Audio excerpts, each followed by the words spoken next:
नमस्कार मित्रों, your channel में आप सभी का हार्दिक स्वागत है। मित्रों, इन दिनों योर चैनल प्रसारित कर रहा है श्रीमद् भगवद गीता के अध्याय का सारांश। आज हम श्रीमद् भगवद गीता के 9वें अध्याय का श्रवण करेंगे। मित्रों, इस अध्याय का शीर्षक ही है परम गुह्य ज्ञान। तो कृपया ध्यान लगाकर सुने और हमें सुनाएंगे श्री राधादास कश्यप जोशी जी। तो विलंब ना करते हुए आइए हम सब उनका स्वागत करें। बहुत बहुत धन्यवाद योर चैनल और पूरी टीम को। ओम नमो भगवते वासुदेवाय। ओम गीता सुगीता कर्तव्या किमन्यैः शास्त्रविस्तरैः या स्वयं पद्मनाभस्य मुखपद्माद्विनिसृता। ओम श्री परमात्मने नमः। जय श्री राधे। प्रणाम बंधुओं। आनंद कंद भगवान योगेश्वर परात्पर अखिलेश्वर परब्रह्म स्वयं नारायण श्री कृष्ण, उनके अत्यंत प्रिय सखा जो पार्थ अर्जुन है, जो अत्यंत दुविधा में है, उनकी दुविधा को समूल नष्ट करने के लिए भगवान अपनी वचनामृत धारा जो बहा रहे हैं, उसमें हम कुछ स्नान करने का प्रयास कर रहे हैं। विगत दिनों में हमने देखा कि भगवान कैसे अपने जीवन को सामान्य जीवन न बनाकर दिव्य जीवन बनाने की बात कर रहे हैं और संपूर्ण संसार को एक अभयदान देने की, अभय वरदान देने की बात कर रहे हैं कि तुम जहां भी रहो, जिस भी स्थिति में रहो, तुम्हें अपने वास्तविक स्वरूप का ज्ञान हो और तुम निश्चिंत रहो, अभय बने रहो। आज की वास्तविक समस्या यही है कि सबके भीतर जो भय छिपा बैठा है, उस भय को भगाना है और उस भय को भगाने की दिव्य औषधि यानी श्रीमद् भगवद गीता और जीवन योग में दिव्यता को प्राप्त कराने वाला जो ग्रंथ हम जिसका चिंतन कर रहे हैं, ये भगवद गीता है। उसमें भी उसका प्राण रूप जो अध्याय है, जहां तक हम पहुंचे हैं, आज जिसकी चर्चा करेंगे, राज विद्या राजगुह्य योग। भगवान ज्ञानेश्वर महाराज ने कहा कि इस अध्याय के लिए तो क्या कहे, भगवान का सर्वोत्तम वचनामृत गीता और उसमें भी जो प्राण रूप वचनामृत है, ये 9वां अध्याय है, राज विद्या राजगुह्य योग। भगवान 7वें अध्याय में अर्जुन से बता रहे हैं अपनी विभूतियां, अपना कुछ दिव्य ज्ञान, और बीच में ही कुछ ऐसे शब्द आए। अर्जुन ने प्रश्न पूछ दिया, उसके लिए उसके उत्तर में 8वां अध्याय उभर आया और भगवान ने 8वें अध्याय में वर्णन किया, किंतु जो 7वें अध्याय में भगवान बता रहे थे वही फिर से प्रयत्न पूर्वक बताने लगे। सुनो अर्जुन, इदन्तु ते गुह्यतमं प्रवक्ष्याम्यनसूयवे ज्ञानं विज्ञान सहितं यज्ञात्वा मोक्ष्यसे शुभात्। भगवान कहते हैं, सुन अर्जुन, मैं जो बता रहा था उसमें अभी और बाकी है। अब मैं तुझे ऐसा गुप्त रहस्य बता रहा हूं जो इतना प्राइवेट है, जिसको जानकर तुम इस दुखालय संसार में रहते हुए भी इस दुखालय से पार हो जाएगा। यज्ञात्वा मोक्ष से शुभात। भगवान ने कहा यह बात कितनी प्राइवेट है। राज विद्या राजगुह्यम पवित्रम इदमुत्तमम प्रत्यक्षावगमम धर्म्यम सुसुखम कर्तुमव्ययम्। जो सब प्रकार की विद्या यानी कि जानने योग्य रहस्यों में भी प्राइवेट में प्राइवेट बात है। राजगुह्य जो गुप्त बात है, गुप्त जो खजाना है ज्ञान का, उसमें गुप्त में से भी गुप्त जो बात है हे अर्जुन, वो मैं तुझे बता रहा हूं। सावधानी पूर्वक सुनो, क्योंकि जो श्रद्धाहीन व्यक्ति है वो व्यक्ति एक ज्ञान पचा नहीं सकते। क्योंकि मेरा ज्ञान कैसा है, मया ततमिदं सर्वं जगदव्यक्तमूर्तिना मस्थानि सर्वभूतानि न चाहं तेष्वस्थितः। भगवान कहते हैं ये जो चराचर तुम्हें दिखाई दे रहा है, जहां तक तुम्हारी नजर जा रही है, जहां तक तुम्हारी बुद्धि पहुंच रही है, जहां तक तुम्हारा मन भ्रमण कर रहा है, जहां तक तुम्हारी गति है, वो सब चराचर मेरे से व्याप्त है। भगवान कहते हैं सब जगह में व्याप्त हूं, किंतु ये सब चराचर मुझ में नहीं है। यहां पर गड़बड़ हो गई।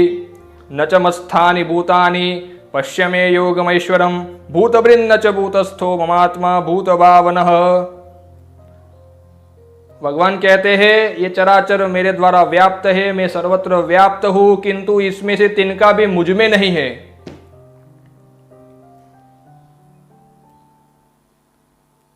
भगवान ये अपना अंतरंग रहस्य बता रहे हैं कि हम पहले देख चुके हैं कि मैं सब जगह व्याप्त हूं, किंतु ये सब मुझ में नहीं है और मुझ में नहीं आ सकता,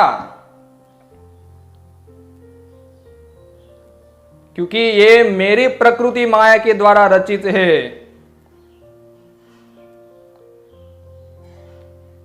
इसलिए भगवान कहते हैं कि जो मंद बुद्धि लोग हैं वो ऐसा कहते हैं कि भगवान तो एक सामान्य पुरुष है, हमारी तरह ही आते हैं और जाते हैं।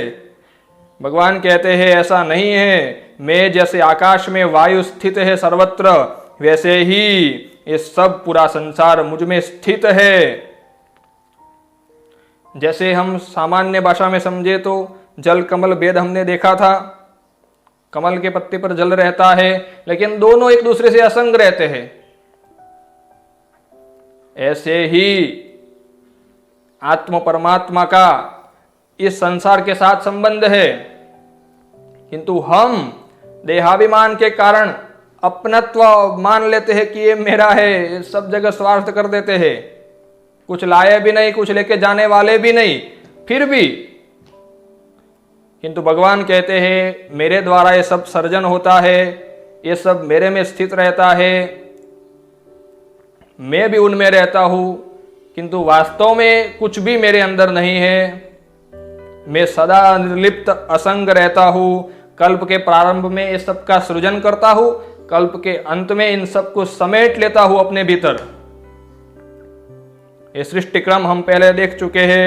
भगवान कहते हैं ये सब मेरे द्वारा होता रहता है, किंतु वास्तव में मैं कुछ नहीं करता तो कौन करता है? मयाध्यक्षेण प्रकृति सूयते सचराचरम।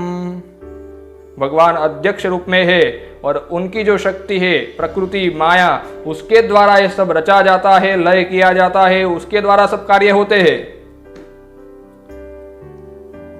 अब बड़े इंस्पेक्टर साहब है, कलेक्टर साहब, अब उनके नीचे जो पीआई वगैरह जो भी हो कार्य करते हैं। अब कोई प्रोजेक्ट आया, कोई कार्य करना है तो सब उसका गड़बड़ वाला सब काम का जो भी करना है सब का सब कलेक्टर साहब के नीचे वाले करेंगे। केवल साइन कौन करेगा? कलेक्टर साहब करेंगे। और पूरा जगत क्या समझेगा? हाँ, कलेक्टर साहब ने ये काम किया है। वास्तव में वो केवल साइन करते हैं, किंतु किया किसने? उन्हीं ने किया। वास्तव में किया किसने? उनके नीचे वालों ने किया। बिल्कुल ऐसे ही भगवान अध्यक्ष के रूप में स्थित है। प्रकृति साइन कराकर अपने द्वारा ही सब चलाती रहती है। भगवान अध्यक्ष रूप में स्थित है। सामान्य भाषा में समझ लीजिए, ये सब हमने समझ लिया, किंतु कोई कहेंगे क्या गड़बड़ लगा रखी है, किसने देखा ये सब ऐसा होता है। लेकिन भगवान कहते हैं मोगाशा मोग कर्माणो मोग ज्ञाना विचेतसः राक्षसीमासुरीं चैव प्रकृतिं मोहिनीं श्रिताः। जिनकी वृत्तियां, जिनकी जो वृत्ति है राक्षसी, आसुरी, मोहिनी, प्रकृति के द्वारा मोहित है, वो व्यक्ति ये सब नहीं समझ सकते। वो तो व्यर्थ जीवन जीते हैं, मोगाशा मोग कर्माणु, व्यर्थ में कर्म करते हैं। ये पृथ्वी के ऊपर वो भार रूप है। इसलिए आप लोगों को भी ऐसे लोग मिलते हैं तो बिड़ना मत। भगवान ने बता दिया कि वो तो फोगट में जी रहे हैं, अपना समय बर्बाद कर रहे हैं और दूसरों का भी। लेकिन जो दैवी प्रकृति आश्रित है, जो महात्मा है, संत महापुरुष है, वो क्या करते हैं? सततम कीर्तयन्तो माम यतन्तश्च दृढ़व्रताः नमस्यन्तश्च माम भक्त्या नित्ययुक्ता उपासते। वो नित्य भगवान में युक्त रहते हैं, नित्य भगवान की आराधना करते हैं अनन्य भाव से शरणागत होकर। और फिर वो सब प्रकार से भगवान का ही यजन करते हैं। वो जो भी कर्म करते हैं भगवान के लिए ही करते हैं। पहले हम देख चुके हैं, भगवान कहते हैं कि श्रौत स्मार्तादि कर्म में हुए भगवान अपनी विभूतियां बता रहे। इसका विस्तार से वर्णन 10वें अध्याय में होगा। भगवान कह रहे हैं कि ओमकार, फिर जो वेद है वो वेद, इस संसार को चलाने वाला, फिर जो जो आप कर्म करते हैं उनका फल देने वाला, आप जो भी समझो, दादा परदादा, वो सब भगवान कहते हैं मैं ही हूँ। गतिर्भरता प्रभु साक्षी निवास शरणं सुरत प्रभव प्रलय स्थानम निधानम बीजम अव्ययम। हम सबकी परम गति जहाँ होती है, हम सबका जो पालन पोषण करता है वो, और फिर हम सबके लिए जो निवास स्थान है, बिना कारण हम सबका जो हित करता है, इस संसार का उत्पत्ति प्रलय वाला, इस संसार का आदि अविनाशी कारण, सबका सब भगवान श्री कृष्ण ही है। वो स्वयं बता रहे हैं। यहाँ पर भगवान कहते हैं मैं ही सूर्य के रूप में यहाँ पर स्थित हूँ, आपको प्रकाश देता हूँ। आगे आएगा चंद्र का जो तेज है, ये सब मेरी ही विभूतियां है। भगवान कहते हैं ये सब मेरे द्वारा निहित है। कोई कोई जानते हैं लेकिन कोई कोई ये सब समझते नहीं, और क्या करते हैं? सकाम कर्मों का अनुष्ठान जीवन भर लगाए रखते हैं। पहले हमने बात की थी, सकाम कर्म अमुक हद तक सही है, किंतु अमुक हद के बाद फिर उनको विराम दे देना चाहिए और केवल भक्ति में रहना चाहिए। किंतु कोई कोई होते हैं जो ते पुण्यमासाध्य सुरेंद्र लोक, स्वर्ग के लिए कामना करते हैं। हम भी लिखवाते हैं स्वर्गवासी दादाजी। वेद ने कहा प्रमोढ़ा हाते। देखिए क्यों कहा कि ये वो मूढ़ लोग हैं जो अपने दादा परदादा जो भी गया उसके आगे लिखवाते हैं स्वर्गवासी, स्वर्गस्थ। ये वेद जान लीजिए आज। तेतम भुक्त्वा स्वर्गलोकम विशालम क्षीणे पुण्य मर्त्य लोकम विशंति। क्यों मूर्ख है वो लोग? क्योंकि जो यहाँ पर सकाम कर्म करके गया, आप उनको स्वर्ग जहां भी गए हो, लेकिन आप स्वर्ग बेचते हैं। यहाँ क्या लिखा है कि वो जितना पुण्य होगा उसका उपभोग करके वापिस यहाँ पर आएंगे, और कोई निश्चित नहीं है कि मनुष्य बनेंगे। कुत्ते बिल्ली गधे भी बन सकते हैं या कोई और भी। इससे अच्छा लिखवाओ वैकुंठवास, गोलोक, साकेत, जो स्वयं भगवान के धाम है। समझ गए? तो जो जो भी लोग सकाम कर्म करते हैं वो यहां से स्वर्ग को जाते हैं।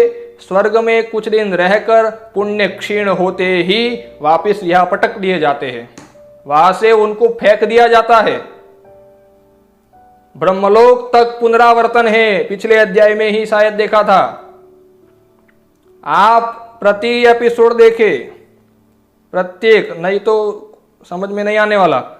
फिर भगवान कहते हैं ये आवागमन के चक्कर से छूटने के लिए क्या करना होगा? अनन्याश्चिन्तयन्तो माम ये जनाः पर्युपासते तेषां नित्याभियुक्तानां योगक्षेमं वहाम्यहम्। अनन्य चित्त होकर जो मेरी भक्ति करता है, मुझ में मन लगाता है, मेरे परायण हो जाता है, उसके लिए योगक्षेम वहन मैं करता हूं। भगवान कहते हैं।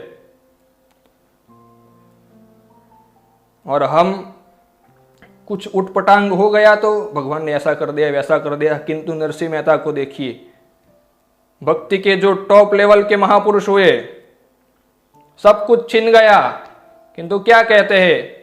अरे अच्छा हुआ ये सब जंजाल गई, सुख से अब मैं भगवान का भजन करूंगा। और हम तो सर पटक पटक कर, भगवान ने सब कुछ छीन लिया। पहले हम देख चुके हैं वास्तव में भगवान कुछ छीन भी नहीं सकते, कुछ दे भी नहीं सकते। आपके कर्म ही आपको ले जाएंगे, पटक देंगे।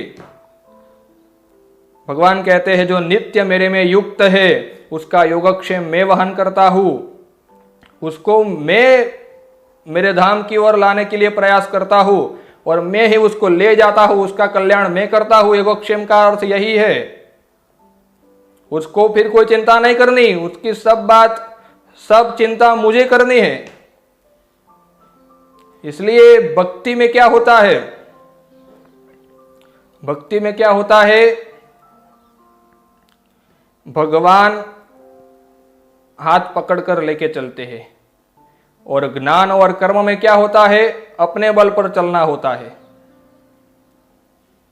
भक्ति में भगवान हमारा हाथ पकड़ते हैं, ज्ञान और कर्म में हम उनका हाथ पकड़ते हैं।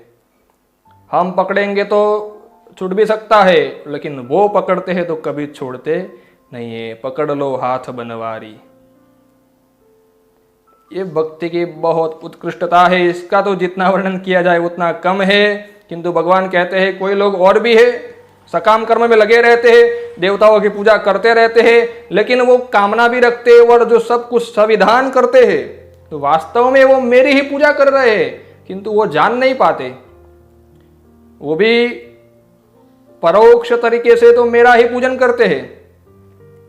वो अविधि पूर्वक का उनका सब यजन पूजन है। क्योंकि आकाशात् पतितं तोयं यथा गच्छति सागरम सर्वदेव नमस्कारः केशवं प्रति गच्छति यथा तरोर्मूल निषेचनेन।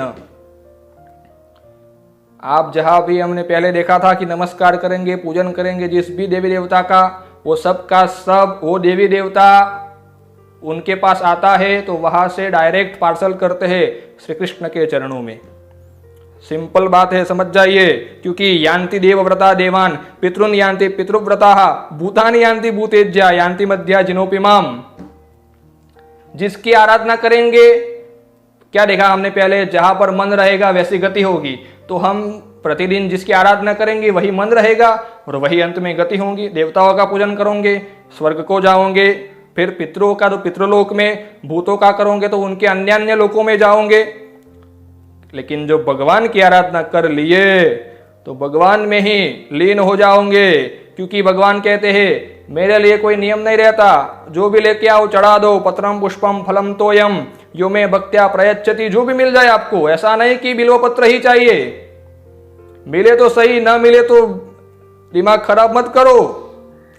जो भी पत्ता प्रेम से तुम लेके चढ़ा दोगे, भगवान स्वयं कहते हैं वो मैं स्वीकार कर लूंगा। इसलिए ये सब राज विद्या है। ये भक्ति का सर्वोत्कृष्ट स्वरूप है कि प्रेम से चढ़ाई गई वस्तु भगवान स्वीकार कर लेते हैं। प्रेम में नियमों का प्रवेश नहीं होता है। भगवान कहते हैं कि यत् करोषि यदस्नासि यज्जुहोषि ददासि यत् तपस्यसि कौन्तेय तत्कुरुष्व मदर्पणम। जो भी करो वो सब मुझको अर्पण कर दो। जो काम करो, तुम जो खाते हो वो, जो यज्ञ करो, फिर जो तप करो, सब कुछ भगवान को समर्पित कर दो। ये बहुत बड़ी व्यवस्था है हम सबके लिए। बहुत मेहनत करके प्रयत्न पूर्वक बहुत काम किया, अब उसको क्या करना है आपको, अंत में श्री कृष्णार्पणमस्तु करना है। क्योंकि जब आप भगवान को अर्पण कर देंगे तो वो भगवान को, वो कर्म भी अर्पित हो गया और कर्म अर्पित हो गया तो उसका फल भी भगवान को अर्पित हो गया। अब जो आप उस कर्म के फल का उपभोग करेंगे वो भगवान का प्रसाद होगा। समझिएगा, जो भी करते हैं वो भगवान को अर्पण कर दो, भगवान ने कहा। क्योंकि फिर जो उसका प्रसाद मिलेगा, फल मिलेगा कर्म का, वो भगवत प्रसाद होगा। और भगवत प्रसाद मानकर उसका उपभोग करना, तो ये दोष देने वाला कभी नहीं बनेगा। बहुत गुप्त व्यवस्था है ये अध्याय, ऐसे नहीं पूरा हो सकता। लेकिन हम कुछ कुछ संक्षेप में देख रहे हैं। भगवान कहते हैं कि इस प्रकार सब कुछ मुझे अर्पित करके केवल प्रसाद के स्वरूप में ग्रहण करके तुम उपभोग करोगे और मेरे परायण रहोगे तो फिर समस्त कर्मों से तुम छूट कर मुझे प्राप्त हो जाओगे। यहाँ तक कि अपि चेत सुदुराचारो भजते मामनन्य भाग साधुरेव समन्तव्यः सम्यक् व्यवसितो हि सः क्षिप्रं भवति धर्मात्मा शश्वच्छान्तिं निगच्छति कौन्तेय प्रतिजानीहि न मे भक्तः प्रणश्यति। ये गीता के सिद्धांतों में भी टॉप लेवल पर, सिद्धांतों में भी टॉप लेवल पर गुह्य में भी गुह्य बात ये है कि हमें गीता आज तक सुनी नहीं थी, आज तक जो करना था किए, पाप में डूबे रहे, न करने का काम करते रहे। लेकिन अब गीता सुनी कहीं योर चैनल से और लगा कि सही में कुछ करने जैसा है और भगवान को प्राप्त हम भी कर सकते हैं ऐसा लगा। किंतु एक खेद हुआ कि हम तो पापाचारी है, न करने के काम करते रहते हैं, आज तक तो इतनी घटिया अवस्थाएं बिताई, क्या क्या नहीं किया, ये सब खेद होता है भीतर। और सोचते हैं कि चलो देखेंगे क्या, हम तो इसके योग्य नहीं हैं भगवत प्राप्ति के। किंतु भगवान बता रहे हैं कि जो दुराचारी है, आज तक कुछ समझा नहीं और गलत काम करता रहा, किंतु अगर ये सुनकर डिसीजन लेता है, अब सब कुछ एक बाजू पर, केवल श्री कृष्ण, हो गया काम, सफल हो जाएगा मनुष्य जन्म। परफेक्ट आपका निश्चय हो, डिसीजन हो कि अब केवल भगवान ही है और कोई नहीं। जब से ये डिसीजन लेकर चिंतन चालू होगा भगवान का, तब भगवान कहते हैं क्या हो जाएगा, तभी क्षिप्रम भवति धर्मात्मा शश्वत शांतिम निगच्छति।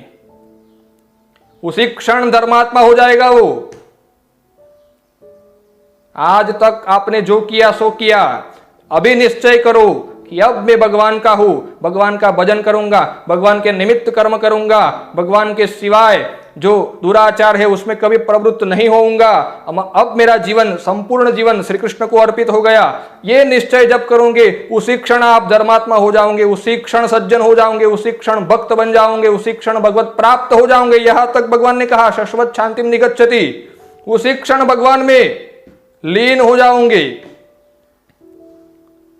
पक्का निर्णय हो। रत्नाकर डाकू में से वाल्मीकि बनने में देर नहीं लगी। गुरुजी कह के गए राम नाम का जप करो जब तक मैं लौट के नहीं आऊं। यहां तक नहीं पूछा कि कब आएंगे लौटकर, आप कब तक मैं बैठा रहूं, मेरी तो ट्रेन है शाम को। ऐसा नहीं बोले रत्नाकर, नहीं बोले, बैठ गए। अरे उनकी वृत्तियों ने उनका निश्चय तो बदल लिया, किंतु राम में से जो मरा बोलने लगे, तो जैसा चलता था वैसे ही उल्टा सुल्टा। लेकिन निश्चय पक्का था कि गुरुजी ने कहा है कि मैं लौट के नहीं आऊं, तब तक तुम ये नाम का जप करते रहना। उस जप के प्रभाव से क्या हो गए वो, यही सिद्धांत है, यही गीता ज्ञान है। रत्नाकर से वाल्मीकि बन गए, भगवत तुल्य बन गए। भगवान के जन्म लीला से पहले ही पूरा रामायण रच डाली, पूरा लीला लिख दी भगवान की आने से पहले ही।